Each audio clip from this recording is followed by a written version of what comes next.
Sementara itu, hingga kini, sidang terkait gugatan Undang-Undang Cipta Kerja masih berlangsung di Gedung Mahkamah Konstitusi Jakarta. Di awal sidang, Ketua MK Anwar Usman menyampaikan permintaan maaf lantaran pembacaan putusan gugatan Perpu Ciptaker molor dari jadwal yang ditentukan. Hadirin disilakan duduk kembali.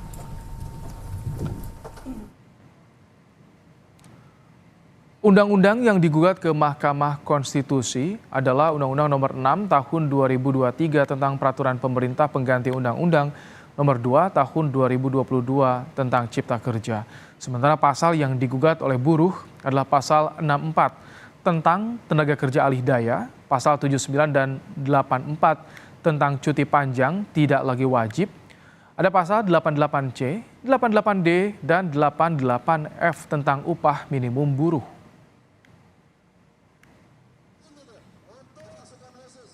Informasi terbaru dari sidang putusan Undang-Undang Cipta Kerja di Mahkamah Konstitusi dan bagaimana aksi buruh di sekitar Jalan Medan Merdeka, Jakarta. Kita terhubung dengan jurnalis Kompas TV dan Niputu Trisnanda. Selamat petang, Putu. Ada 5 gugatan, Putu, terkait Undang-Undang Cipta Kerja. Apakah sudah ada putusan sore ini, Putu? Ya, selamat petang Ibrahim dan juga saudara. Baru saja tadi memasuki pukul 16.00 waktu Indonesia bagian Barat, 1 dari 5 permohonan yang diajukan dan masuk ke Mahkamah Konstitusi ini sudah mendapatkan atau mendengarkan hasilnya, yakni amar putusan sudah dibacakan. Terkait dengan perkara nomor 54 yang diajukan oleh 15 serikat buruh tadi, Majelis Hakim dari Mahkamah Konstitusi ini juga sudah menyampaikan sejumlah pertimbangan-pertimbangan, kemudian juga sudah membacakan amar putusan meskipun hasilnya dissenting opinion dengan total dari 9 majelis hakim, ini 5 menyetujui dan 4 diantaranya menolak putusan.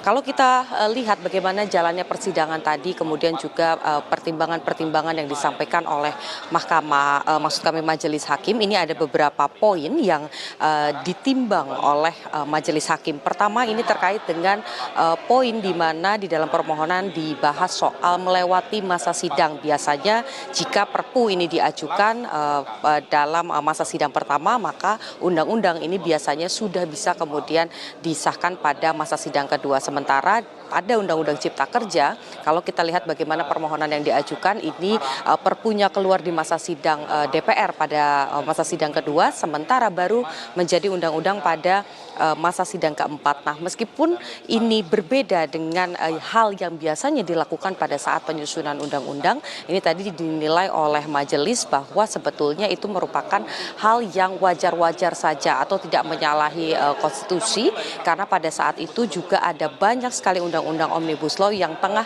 diolah kemudian juga ditindaklanjuti oleh DPR, sehingga ketika Perpu keluar di masa sidang kedua kemudian disahkan menjadi undang-undang pada masa sidang keempat, ini dinilai tidak menyalahi aturan. Kemudian yang kedua, ini juga hal yang disoroti atau ditimbang oleh majelis hakim adalah terkait dengan kegentingan memaksa, di mana kalau dalam permohonan ini disampaikan sebetulnya unsurnya tidak ada hal yang memaksa terkait dengan Perpu yang kemudian sekarang berlaku, yakni nomor 6 tahun 2023. Dari majelis hakim tadi disampaikan pertimbangannya adalah menimbang bagaimana kemudian juga ada yang disampaikan oleh pihak dari Presiden begitu tadi di dalam ruang sidang, ada beberapa hal terkait dengan kondisi geopolitik, bagaimana ada perang antara Rusia Ukraina, kemudian juga ada kondisi pandemi yang tidak bisa ditebak, sehingga Undang-Undang Cipta Kerja dan juga Omnibus Law-nya ini dianggap mendesak untuk kemudian segera diputuskan undang-undang seperti apa atau peraturan seperti apa yang bisa menindaklanjuti terkait dengan kondisi tersebut, sehingga permohonan yang diajukan oleh pemohon terkait dengan kegentingan memaksa ini tidak kemudian sesuai dengan apa yang dimohonkan begitu, sehingga ini dianggap tidak menyalahi konstitusi. Poin ketiganya adalah terkait dengan meaningful participation, di mana biasanya dalam menyusun undang-undang itu biasanya ada kebutuhan dari masyarakat atau keterlibatan dari masyarakat, tetapi menurut 15 serikat buruh yang mengajukan permohonan ini tidak ada keterlibatan masyarakat. Lagi-lagi poin ini juga dibantah oleh Majelis Konstitusi, bagaimana kemudian dianggap persiapan kemudian penyusunan terkait dengan Omnibus Law Undang-Undang Cipta Kerja ini memang memiliki treatment yang berbeda dan ini sah-sah saja secara konstitusi. Oleh karena itu tadi dibacakan amar putusannya Ibrahim dan juga saudara bahwa Majelis Hakim Mahkamah Konstitusi ini memutuskan bahwa menolak permohonan para pemohon seluruhnya sehingga ini tetap berlaku terkait dengan Undang-Undang Nomor 6 Tahun 2023. Kemudian juga yang tadi disampaikan dari 9 majelis hakim yang mengikuti jalannya proses persidangan, ini ada 4 hakim yang melakukan atau memiliki keputusan yang berbeda, yakni dissenting opinion.